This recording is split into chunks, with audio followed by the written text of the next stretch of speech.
Hello, everyone, and welcome to Elevate Your Business. I'm Ed Jurecki, and I'm excited to take you on a journey through today's episode. Our goal? To inspire and empower you as you navigate your path to business success. Today, we're joined by Jerry Prendergast, a titan in the restaurant consulting industry. As the founder of Prendergast and Associates, Jerry has revolutionized the way restaurants and food service operations are developed and managed across the globe.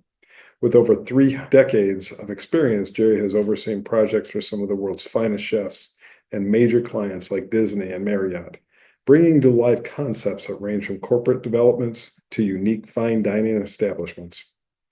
His expertise has been instrumental in helping countless ventures beat the daunting odds in an industry where 70% of restaurants fail within 18 months. Today, Jerry will share his invaluable insights on navigating the complex world of restaurant development and achieving long-term success in this highly competitive field. So without further ado, let's welcome Jerry Prendergast to our show. Jerry, it's wonderful to see you again. How are you doing, my friend? Oh, I'm doing fine, Ed, and you look like you're in a beautiful location, which is always good.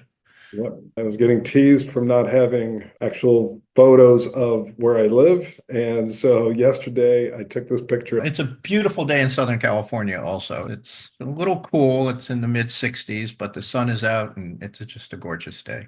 That is a gorgeous area of the country. To start with, could you share a little bit about yourself and your business with our audience? Okay, I grew up in the hotel and construction business. My mother's father was in the hotel business, and I grew up prep cook, dishwasher, breakfast cook. My father was in the construction business. And after I got to be about 15, I went out on construction trucks. I found myself in New York City waiting for a job on Wall Street and took a job helping get a restaurant open. And that was 1979. And I have been doing it ever since. Never took that job on Wall Street. Started out working for a small consulting company in New York. After opening about 5 or 6 restaurants on my own, they brought me in and said, now we're going to teach you really how to do it. And then when that company disbanded because of some personal issues with the partners, I went to work for New York Restaurant Group, which, as many people know, is the Smith and Wollensky's Post House, Manhattan Ocean Club, La Cité, Park Avenue Cafe group. With my job was to go around and open their new restaurants. And then in 1990, I moved to California with my wife. And by 92, I opened my company that's still in existence. Got my first client in 91 and haven't looked back. As I've said, I've done over 300 projects in 26 states and 6 countries. My budgets have ranged from a mom and pop, probably $500,000 little food stand, to an $82 million hotel project that I did for a developer with a Marriott flag. We take you from concept idea to opening day. I love it. So you've had a long journey. How do you define success today? I thought about that, and my wife and I went out to dinner at a restaurant on Saturday night that I opened 27 years ago. It's been open 27 years. It's gone through some changes, some of which I've been part of and some of which I have not. But today it's a Michelin 2-star restaurant. That chef, having opened his first restaurant, now has 6 restaurants. Not all of them Michelin starred. 6 months ago, I was in Northern California. I drove by a place I opened 16 years ago, had lunch, talked to the owner, had a great time. I used to think of success as getting a new client. Today, I think of success as walking into clients that have been out there for 20 years, still doing well, and still the same concept. And that's what's really important, is that we open the right concept, defined it correctly, and it still is that. You started to answer this part of the question already. Where did your definition of success start as you entered this business world? Well, it first started with just trying to make enough money so I paid my rent in Manhattan. And then it went to working for clients that had a vision that they needed to be made real. And then it was doing that in many places for many people with many different ideas and concepts.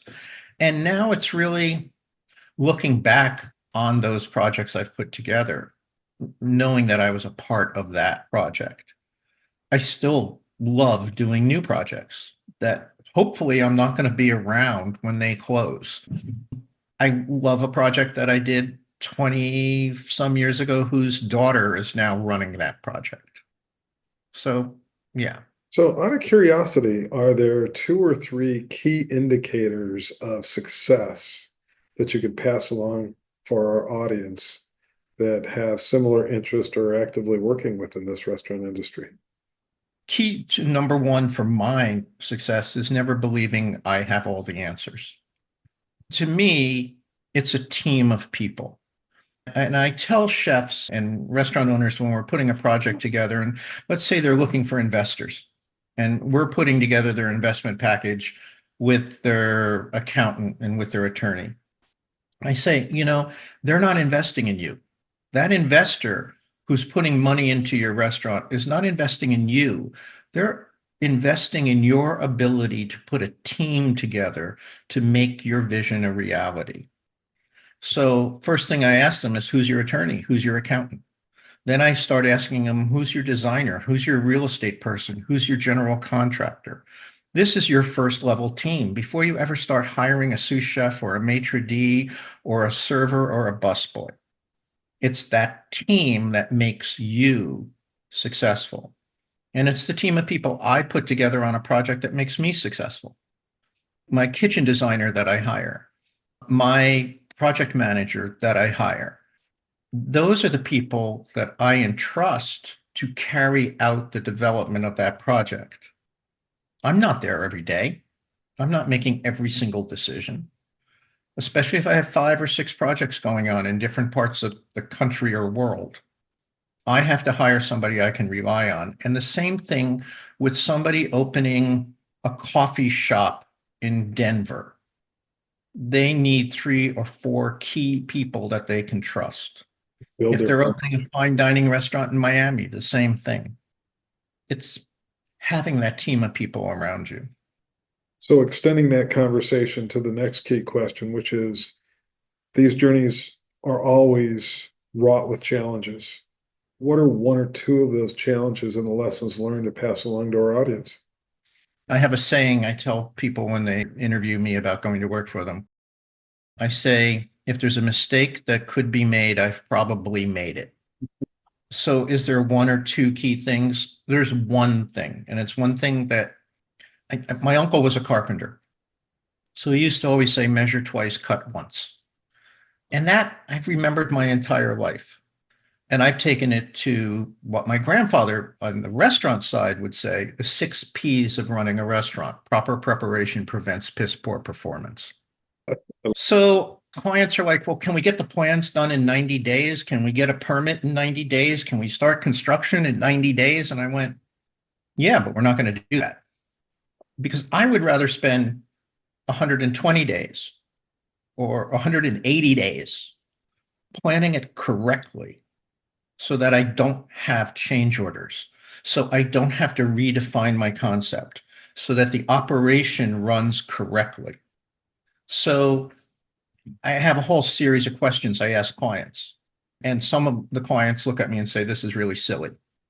And I go, no, it's not. And the one that they think is the silliest is I say, close your eyes, and it's opening night of your restaurant or your hotel or whatever, and tell me who's walking through the door. Don't tell me names. I want to know how they dressed. I want to know what kind of car they drove to get there. I want to know what neighborhood they came from. I want to know who you think they are going to be. Not Bob, not Shirley, but who are they? Where do they come from? How did they get there? Those are all the things I need to know to then take what you want to do and make it a place they want to come to. I love it. Absolutely outstanding. And so, in considering innovation as part of all this, you've been around the block a few times and you've watched innovation change in all different forms and fashions. 1984, I'm working for a restaurant company in New York City. And I go to the owner and I say, 5 restaurants in New York City. I'm going to open their new restaurant in Washington, D.C. And I go to the owner and I say, I want to buy a point of sale system. And he looks at me and goes, "What the hell is that?" And I said, "It's a computer system. It works as a cash register, a time clock. The servers can put the food in the dining room. It prints up in the kitchen. There's no busboy running a dupe into the kitchen. The food comes up, a runner will run it to the table, know exactly where to put it." That is a waste of money, a total, absolute waste of money. So I go to the company and I say, "Give me one." And they go, "What?" I say, "Give me a free point of sale system. I need 4 terminals, 3 remote printers, a cash terminal at the bar." They look at me and go, in those days, that was probably $25,000 worth of equipment. They give it to me. Sales went up pretty much 20%. Our average check went up because now a server is being able to get a second drink order instead of running around making sure something is done. So point of sale system. Back in the early 90s, something came out called gotomeeting.com. Friends said, "What is that?" I said, "That's going to be a way that I don't have to show up at your location in San Francisco once a week and waste you a lot of money flying me up, putting me up, and getting me back to LA." So we did gotomeeting.com. I remember having to buy a new computer because my old computer wasn't fast enough to run GoToMeeting. My godchild calls me the most technologically advanced old guy she knows. I mentor students at UC. I'm on the board of Cal State Long Beach, so I mentor students there. I had a student a few years ago who worked with me on a project, and he brought in laser measurers and time schedule management scheduling programs. And he looked at me and goes, "I know that, this may be a big change to you." And I went, "Let's go." I mean, I'm happy to sit down and do whatever we can do to make it easier for the project to be managed, for us to save money. My kitchen designer said to me one day, "Everything in construction is moving from AutoCAD to Revit. Revit costs us a lot of money and you have to go to Vegas for a training session and all this other stuff." I said to him, go, I'll buy it. We walked into a hotel project and the guy from Marriott says, "We're going to convert our Revit plans to CAD to make it easier for you." I go, "You don't have to convert anything to anything." And the guy was like, "What do you mean? You're like a 2-man office." I went, "I'm a 2-man office that have 40 or 50 people working for me around the country on contract. Yeah, we use Revit." And he's like, "Wow, okay." I love using new stuff. So definitely an enabler. So if there was a final takeaway to offer our audience as something they must consider for their business and life success, what would that be? I go back to my planning idea. Know who you are. Know what you can do for people, even if they don't think you can do it. And, I go back to the hospitality industry, and I think this revolves around every industry. Do more for people than what they expect you to do for them. Okay? Deliver and under promise, right? Always. Come in under budget and on time. That's what I want. I want my projected food cost on a project to be higher than my actual food cost. I want my real gross higher than my projected gross. Yeah. Marriott project I argued with them on a project. They said we were going to do about $600,000 a month in gross F&B sales. A year and a half after we opened, we were doing $1.3 million a month in gross F&B sales. And it comes down to a proper plan and not shortcut the details. Made sure that we didn't use the word Marriott in any promotion for the food and beverage program, because once somebody sees the name of a hotel or a chain hotel, they don't go to that restaurant. That's good insight. Absolutely. Yeah. Any final thoughts? I just turned 70 and I've got 3 projects going on both coasts, and I can't wait to find one that's someplace else. You have a love and a passion for what you do. So I think that's another takeaway, right? Love Well, what you do. somebody I went to high school, I got together for dinner with a few months ago. And he says to me, "When are you going to retire?" And I looked at him and I said, "John, don't you have to work to retire?" And he goes, "Yes." I said, "Well, I haven't worked a day in my life since I was 24 years old." And he just looked at me really funny and goes, "You're the busiest guy I know." And I said, "Yeah, but it's not work. I can't imagine waking up tomorrow and not having a project to be involved in." And that is absolutely incredible. You're living your dream, and that's wonderful. Yep. And that's the way it should be. I want to thank you for joining us today with a special thanks to Jerry Prendergast for sharing his insights and success tactics. We hope you feel inspired and motivated to tackle entrepreneurial challenges with innovation and adaptability. Remember, success is personal. Define it for yourself. But always remember, embrace change, seek growth, and adapt to the ever-evolving business landscape. But before we wrap up, we'd like to leave you with a thought-provoking question.